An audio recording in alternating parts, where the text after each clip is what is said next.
Do you feel the same as I do? When I first watched the Dick Van Dyke Show on my family's old black and white TV, the show won over my whole family just a few seconds after it started. Back then, just hearing the opening melody coming from the crackling speaker was enough for everyone to immediately stop. Whatever they were doing, sit together in front of the screen and wait for Dick Van Dyke to see whether this time he would fall or try to keep his balance on the familiar ottoman. We burst out laughing whenever Buddy told a sarcastic joke that made the whole writer's room helpless, or when Laura stood with her arms crossed, pretending to be angry, while her eyes still shone with mischief. Those moments filled my childhood with laughter, but few people know that behind that seemingly effortless charm were countless behind-the-scenes stories few dared to tell a leading man who had to drink to hide his shyness, a pair of Laura's capri pants dangerous enough to make the sponsor furious, and almost get the show cancelled, and the absurd television rules that made viewers laugh. Today, we will open those backstage doors again, discovering 15 secrets behind this legendary show. 15. 3 versions of the Ottoman opening. Anyone who watched television in the early 60s surely still remembers the feeling of waiting for the opening music to come on. Then, Rob Petrie stepping into the living room through the soft red light of the studio and either falling flat or avoiding it, or slightly stumbling and trying to keep his balance. For the audience, it was just a fun moment, but for the crew, it was something that happened completely by accident. That afternoon of filming, director John Rich came to the set looking hurried. He had an evening appointment, so he wanted to shoot the opening very quickly. He said to Van Dyke, "Dick tried tripping over the ottoman, just a light fall." Van Dyke raised his eyebrows. "Just need to fall." "No lines, easy." Mary Tyler Moore stood aside, laughing. "If he falls lightly, the whole set will probably shake." Rich shot the first scene. Van Dyke rushed in, tripped hard and fell face first onto the carpet. The whole crew burst out laughing. Rich immediately said, "Good, now try avoiding it." Van Dyke straightened his tie, stepped in the second time and turned his body skillfully to avoid the ottoman like someone who had practiced his whole life. "All right, add one more version where you slightly misstep." And that was how the third scene was created. Rob intended to avoid it, but his foot lightly hit the corner of the ottoman. He hesitated, then continued walking as if nothing had happened. It took only 4 minutes. 3 scenes. No storyboard, no planning beforehand. Even so, when reviewing them, Carl Reiner came up with an idea. Why choose one? Let's keep all 3, rotate them randomly every week. A prop staffer laughed. "The audience will notice," Reiner replied calmly. "Good. They will look forward to whether Rob falls today." No one expected that such an afternoon decision would become one of the most memorable openings in American television.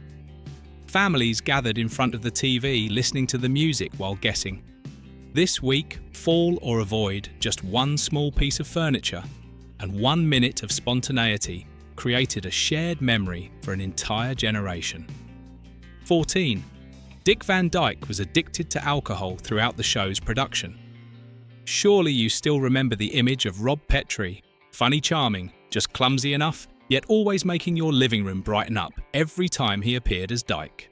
He was the kind of man viewers felt familiar with, polite, warm, sometimes endearing like an oversized boy. Back then, none of us thought that behind that gentle smile was a man struggling with heavy alcoholism. Whenever the director called cut, Rob immediately rushed to the bottle next to the table and took a long drink. He called it his way of keeping himself confident while acting. "I started with half a glass to stop shaking," Van Dyke said. "Then it became a full glass after each scene. In the end, I was afraid I was acting because of the alcohol, not because of my talent," a technician recalled. There were days he acted so well that we stood behind the camera looking at each other and nodding. But there was still a slight sadness on his face when he walked out of the studio. As the show became more famous, the pressure grew, and the habit of drinking after every scene became heavier. By 1972, he decided to enter rehab on his own. Not because of scandal, but because he wanted to reclaim his real self behind that polished performance. "I don't want to spend my whole life relying on something just to have enough courage to do what I love," he said. A radiant Rob Petrie on screen and a Dick Van Dyke trying to keep himself whole behind the scenes. It was a strange truth, but a very human one. 13. Mary Tyler Moore's backside scandal. I still clearly remember that every time we watched the show, the young men in my neighbourhood often talked about Laura Petrie, especially about her hot backside. In fact, at that time, Laura Petrie's style was both fascinating and heavily controversial. TV audiences in America were used to images of housewives wearing flared skirts, pearls, and keeping an almost model-like gentle appearance. Then, Laura Petrie appeared on screen in fitted capri pants. Procter & Gamble, the biggest sponsor, called Carl Reiner almost immediately. Someone from the crew still remembered hearing their complaint on the phone. "The pants are too tight, Carl. The audience will notice that area." Reiner sighed. "That's how women dress at home. Are we supposed to pretend forever?" The sponsor answered shortly. "We need safety, not realism." Mary was a little confused when she heard the news. During break time, she said to Van Dyke, "Do you think the way I dress is too much?" He smiled kindly. "Mary, you are just dressing like a real person." It's time television got used to that. But the pressure from the sponsor grew stronger. Sometimes they even threatened to pull all advertising, making the crew worry the show could be stopped in its first season. Sheldon Leonard had to fly to Cincinnati to meet them in person, explaining every detail, every scene as if he were defending the spirit of the show he created. In the end, the crew had to find an additional sponsor, and Laura Petrie kept her capri pants. And just like that, in an era when television was still cautious, a young female character contributed to changing the way women were seen on screen. 12. The Petrie couple were forbidden by CBS to sleep in the same bed. Surely you still remember the Petrie couple, and perhaps like me. Back then, you also wondered why every time it came to the bedtime scene, the two of them lay on two separate beds. But it turns out that was not in the script at all. It was because CBS forbade them to sleep in the same bed. It sounds strange today, but in the early 60s, American television had strict rules for the image of married couples. Carl Reiner once tried to ask for an exception. He walked into the review meeting, placed the script on the table and said softly, "My wife and I sleep in the same bed. Most of America does. Why can't Rob and Laura?" Someone on the committee answered immediately without hesitation. "The audience is not used to it. Families on TV must be proper." Censors at the time believed that television had to be completely separated from reality, had to keep everything in an absolutely safe zone, even if that made the Petries look more like two roommates than a married couple. The ironic thing is that only a few years later, CBS allowed another couple in the Bob Newhart show to sleep together on a large bed comfortably like any normal family. No fuss, no debate, no one objected. The rule that once made the Dick Van Dyke Show headache suddenly became outdated in the blink of an eye. Van Dyke, when hearing the news, just laughed and said, "I am still annoyed about that to this day." The things that could not be shown then are now just an odd wrinkle in the history of television. 11. The classic line mistake in the episode, Bupkus. Almost everyone who watches the episode Bupkus does not realise that Dick Van Dyke made a line mistake, a mistake so small that it almost disappeared into his natural rhythm of acting. Yet that very moment became one of the most interesting behind-the-scenes anecdotes. In the scene, Rob Petrie had to look at the phone book and find the number of the radio station and then pick up the phone to call. Simple, very ordinary, but when he dialed Van Dyke out of habit, called the number first and only then picked up the phone book to look it up, a slight pause appeared. He looked at the book in his hand and let out a small laugh. A technician standing behind the camera whispered, "It seems he did it in reverse." The person next to him replied, "Let's see how he handles it." Van Dyke looked at the phone book and gave a slightly embarrassed smile that was very Rob Petrie. The whole crew immediately understood he was fixing his own mistake. Mary Tyler Moore, standing outside the frame, giggled. After that, Van Dyke returned to his line, trying to keep a serious face, but his eyes still showed the look of, "I know what I just did." That scene should have been reshot. But the director and the editor looked at each other, then decided to keep it because it was genuine. Many years later, whenever viewers re-watch this episode, they can still feel the warmth of that small moment where the crew laughed together. And a mistake became a charming detail of the entire show. 10. The conflict between Rose Marie and Mary Tyler Moore. For today's viewers, the trio in the writer's room of the Dick Van Dyke Show. Rob, Sally and Buddy is an inseparable group. But behind the camera, there were times when the distribution of screen time made Rose Marie, who played Sally Rogers, go through many difficult-to-express emotions. When the show was first formed, Carl Reiner intended the focus to revolve around life in the writer's room. Sally was originally a strong, sharp character, accurately reflecting the image of talented women in the era of live television. Rose Marie, already famous since the 1930s, was considered a guarantee of quality. But then Mary Tyler Moore appeared. With her natural charm and excellent acting ability, Moore made the character Laura Petrie stand out beyond expectations. Viewers loved Laura. She was modern, gentle, and very much the spirit of American women in the early 60s. A crew member recalled every day Mary received fan letters. A whole truck came, and Rose received fewer. With each passing season, Mary was given more screen time. Not because Rose Marie became less skilled, but because the natural development of the show made Laura the centre of family stories, something American audiences of the 1960s especially loved. In an interview many years later, Rose Marie said, "Mary is too good. She is beautiful, charming and smart. I was only sad because my role became smaller, but that is how TV works." Mary Tyler Moore also once said with deep respect, "Rose Marie was always the person I learned from. Without her, I could not have been who I was then." Today, when we re-watch the old episodes, we see that these two women were not in conflict the way the press liked to portray. They were simply facing change, a gentle truth that still leaves a lump in the throat sometimes. In the same show, there are roles that grow and roles that quietly step back. 9.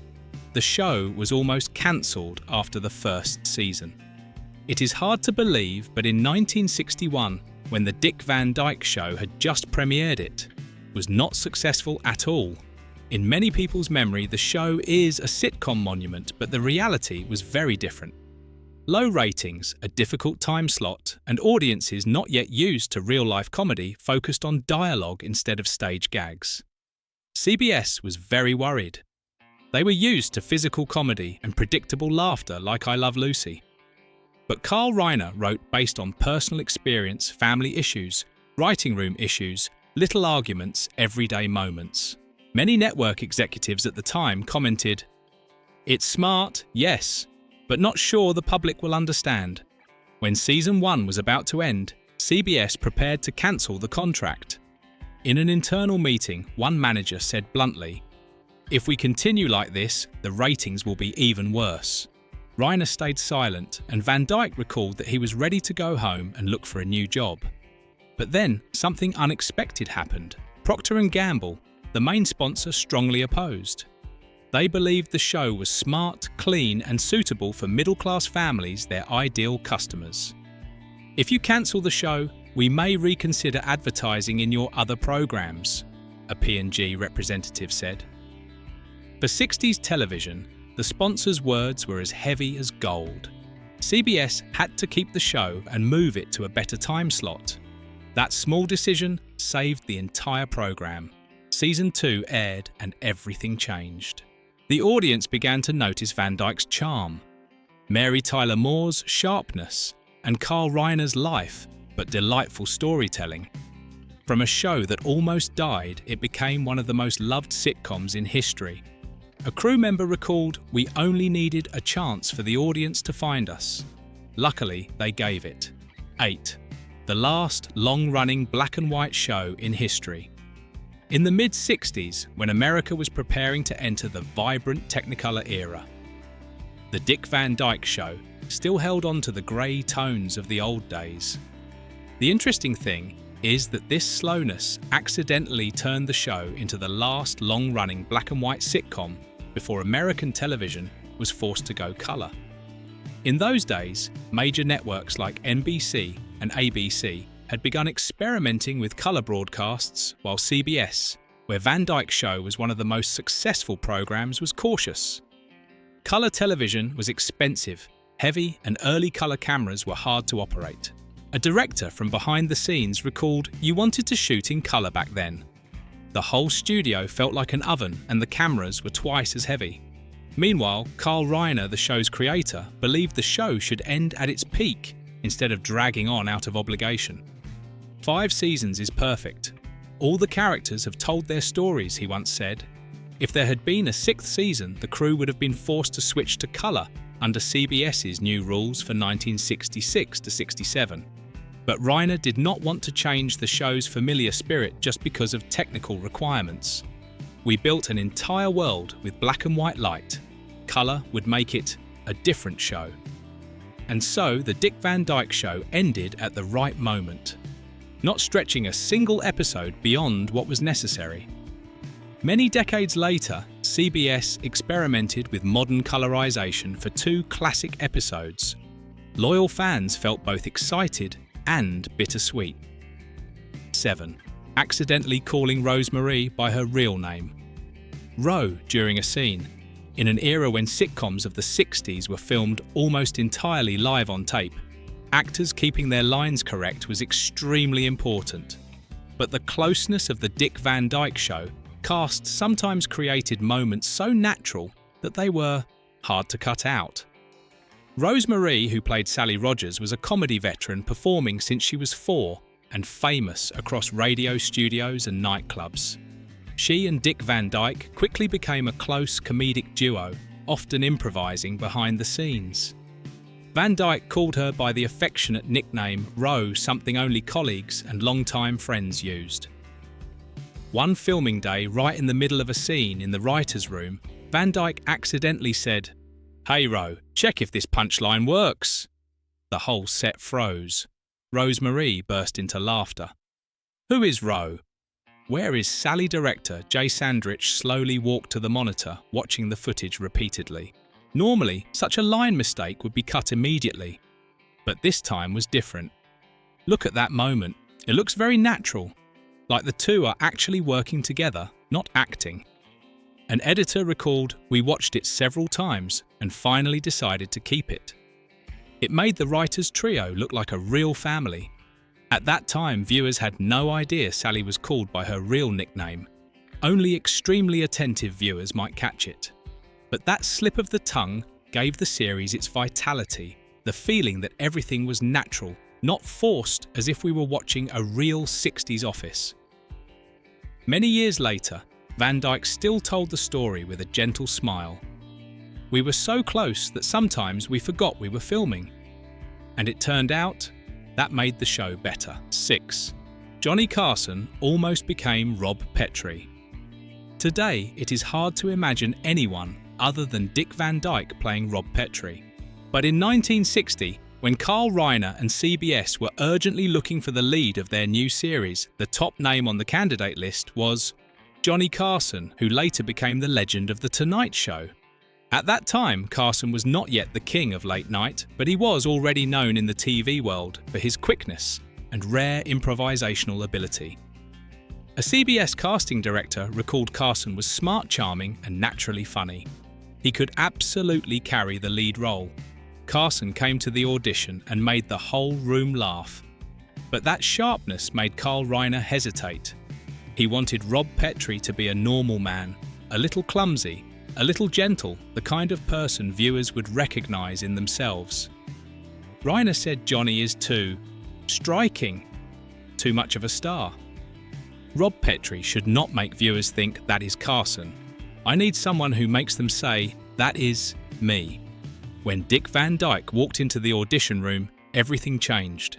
He was tall, thin, polite, and had an everyday humour that made everyone laugh without feeling like he was performing. Carson later said, "I watched Dick act and thought, yes, that's right. This is Rob Petrie." A CBS staff member recalled the decisive moment Reiner turned to us and said, "There, we found him." Carson was not chosen, but he was not upset. A few years later, he became the most powerful man in late-night television. And Van Dyke created one of the most iconic roles in sitcom history. 5. The theme song once had lyrics. Every time the familiar melody of the Dick Van Dyke Show played, audiences of that era almost immediately smiled. Few knew that the opening theme, considered one of the classic TV themes, originally had actual lyrics, and those lyrics were written by none other than Maury Amsterdam, who played Buddy Sorrell on the show. During early production of the first season, Carl Reiner wanted an opening that felt fresh, light and optimistic to reflect the Petrie family's spirit. When composer Earl Hagen delivered the melody, Amsterdam immediately suggested, "I think this song needs lyrics. A bit fun, a bit warm." Reiner agreed. "Write it. If it fits, we will use it." Amsterdam wrote the lyrics in less than an afternoon with rhythmic lines about the joy of coming home, Laura's laughter, and the lovable mess of family life. Van Dyke said that when he heard the demo for the first time, he laughed. Maury wrote it like Rob and Laura were the happiest couple in America. And maybe that is true. But after a few review sessions, CBS decided not to use the version with lyrics. They felt that the lyrics made the opening too full, losing subtlety. A music supervisor of that time recalled the melody already said enough. The lyrics made it heavy. In the end, they chose the lyricless version, which became the one millions recognized within the first 3 notes. And for many old viewers, knowing the theme song once had lyrics feels like discovering a small fragment of memory, something small that makes that era appear more clearly. 4. Carl Reiner brought real life into the show. If there is anything that makes the Dick Van Dyke Show feel real in a natural way, it is Carl Reiner's way of creating stories. Not from closed meeting rooms, not from script writing formulas, but from the small stories of each person in the crew. For Reiner, the studio was like a family, and every family has funny stories, small complications, moments everyone swears they will never tell anyone, but then end up being put straight on screen. Every morning before filming, Reiner often walked around the studio with a cup of coffee. He stopped by the makeup table and asked softly, "Did anything strange happen at home over the weekend?" Maury Amsterdam was always the first to respond. "Carl, I always have strange things happening." Mary Tyler Moore laughed. "If you wrote everything Maury tells you, we would be filming for 20 seasons and still not finish." That question was not a formality. It was a door that opened countless everyday moments to become material for the show. A young writer told a story about his son sneaking a piece of cake and blaming the dog. Immediately, Carl smiled. "That works. Let me write it into a scene for Rob." Many of the episodes we love today from Rob, slipping Laura hiding things to the small arguments in the writer's room, all came from ordinary moments the crew casually mentioned while drinking coffee or waiting for a scene change. Carl believed that viewers did not need grand situations. They needed truth. Soft truth, sometimes clumsy, sometimes messy, but full of human breath. He once said, "If it happened in real life, it deserves to be in the show." Looking back, it is special to think that a legendary series was built not from faraway ideas, but from the very breath of everyday life of the people on set. The Dick Van Dyke Show endured because it did not try to be funny. It simply lived. 3. Mary Tyler Moore had to lie about her age to be cast. When re-watching the early episodes of the Dick Van Dyke Show, I always remember the youthful look and quick bright eyes of Mary Tyler Moore, a kind of light that black and white television could not dim. But what few people at the time knew was that to get the role of Laura Petrie, Mary had to say she was older. A small, gentle lie, but enough to open the door to one of the most important roles of her life. In the early 60s, Hollywood had unwritten rules. The wife of the male lead usually had to look mature, at least not too far apart in age. Dick Van Dyke was already over 35, while Mary was only 24, so young that the producers worried viewers would not believe the marriage. And so during the casting, Mary walked in calm, charming, and gave a more suitable age, just to fit the role. Carl Reiner later recalled with a very soft smile, "She said she was older and we believed it. But honestly, her talent was what convinced us." When Mary auditioned, just a few lines and a playful eyebrow raise made the whole room go quiet. People saw in her not only a model TV wife, but a character with depth, with her own light. Something that made Laura Petrie no longer a decorative presence, but a part of the show's heartbeat. The interesting truth is that the little lie from that day eventually became the inspiration for the episode Laura's Little Lie, where the character Laura also hides her real age, a very sweet way for the crew to tease their own memory. Many years later, Mary said, in a gentle voice as if recalling her youth, "I just wanted a chance. The rest was fate's business." And indeed, sometimes just one small detail, a number bent a little, is enough to change the history of television. 2. Changing costumes and props every season. Anyone who grew up with the Dick Van Dyke Show probably remembers that strange feeling turning on the TV each year, seeing the familiar Petrie living room, yet sensing that something was different. Not big, not flashy, just small things. The sofa changing colour, the curtains getting a new pattern, a table lamp looking a bit newer. These changes reflected the very breath of the 60s. Everything was changing, even if slowly. In the early years, the budget was still modest. The living room simple, with a slightly rough, light-coloured sofa, thin curtains, and a few decorative items, just enough to fill the space. But as the show became successful, each detail began to change. The sofa was replaced with one with finer stitching. The coffee table was swapped for a modern square design, and even the standing lamp in the corner was adjusted for lighting to match the soft tones of the show. Laura's wardrobe was a different story. Mary Tyler Moore, with her slender figure and famously long legs, became a fashion icon even on black and white television.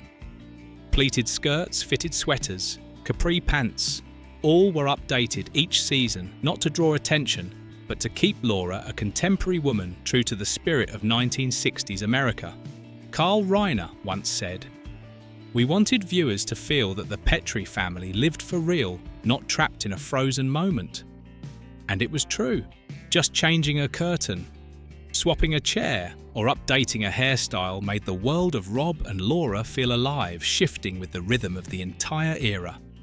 Something few sitcoms at the time cared about. Looking back, those seemingly small changes actually spoke volumes about the growth of the series, about the transition in American aesthetics, and about the crew's subtlety in creating a home that millions of viewers felt was as familiar as their own. 1. Guest actors who became famous before they were famous. One of the things that made the Dick Van Dyke Show a small treasure of American television is that many young actors then unknown appeared in small episodes and many years later became names that shaped an entire era of entertainment. The most famous among them was probably Greg Morris, who later played the technician Barney Collier in Mission Impossible 1966. When he appeared in the Van Dyke Show, Morris was just a young, serious and slightly shy actor. A crew member recalled, "He was so polite, he always apologised whenever he stepped on the camera mark by mistake." Next was Eleanor Audley, who voiced two iconic Disney villains, Maleficent Sleeping Beauty and Lady Tremaine Cinderella. She appeared in a small guest role but left an impression with her deep, sharp voice. Van Dyke said jokingly, "She spoke one line and I felt chills. That voice, I heard it before." A technician replied, "Now you know why." There was also Jamie Farr, who later became famous in MASH at that time, still a supporting actor running around Hollywood. Far recounted, I jumped up when I was invited. For us, appearing in the Van Dyke Show was like attending an advanced class. Those brief guest roles reflected how the crew always gave space to new talent. Something not all series of that time did. Carl Reiner believed in letting young people try, and that brought moments that only when watching again do audiences realise they had unknowingly witnessed the early days of many great careers. If you have ever watched this show, tell me which moment do you remember the most? The unlucky Ottoman, Laura's smile, or an episode you can never forget? Leave a comment below. I really want to read your memories. And if you enjoy nostalgic content like this, don't forget to hit like, subscribe, and turn on the bell so you won't miss the next stories.